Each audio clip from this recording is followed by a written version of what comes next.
more on this, we're being joined by Adrian Calamel, live from New York. He's a fellow at Arabian Peninsula Institute, a terrorism and Middle Eastern scholar, and the author of a forthcoming book on Hezbollah. Adrian, great to speak to you, and thank you for joining us. Has any progress been made on a ceasefire or a hostage release deal in Gaza as of now? Great to see you, Susan. Thank you for having me. I don't see any progress on this front because if you hear some of the messaging coming out of Hamas, the Palestinian Islamic Jihad delegation, as well as Fatah, that's been meeting with Egypt, they are saying that we're open to any type of ceasefire deal, but we're not talking about the hostages. So they're looking, they keep on mentioning a day after plan.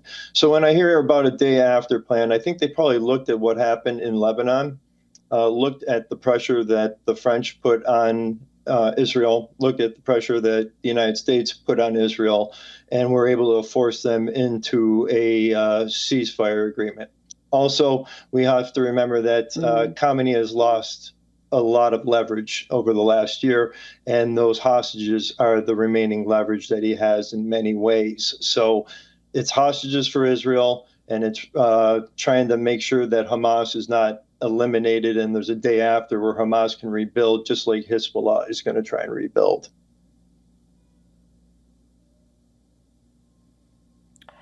And Adrian, can you help us make sense of what's happening in Syria right now? There are a lot of questions surrounding that and whether or not there'll be any implications for the crisis that we're seeing in the Middle East as well, regarding Israel and Hamas, for example.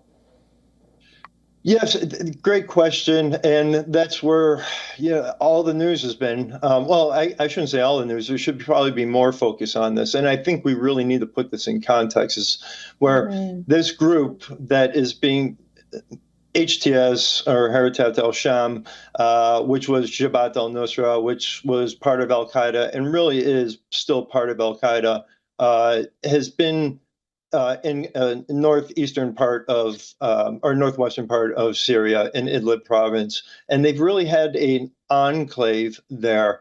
And if we look at this and really call balls and strikes on this, it's the Turks, it's Erdogan that has been maintaining their survival. There's been times when Hezbollah and other groups were lining up to finish off Jabhat al-Nusra in Idlib, but that move was never made. They saw an opening, and then it's been a blitzkrieg. Now, Syria, with the proxies of the Islamic Republic, as well as Russian air support, is going to quickly fill that void. And I would think that we will see some of these gains rolled back that they have made.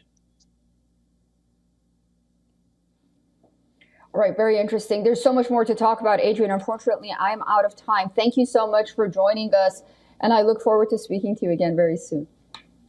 Thank you, Susan. Always a pleasure. For all the latest news, download the WION app and subscribe to our YouTube channel.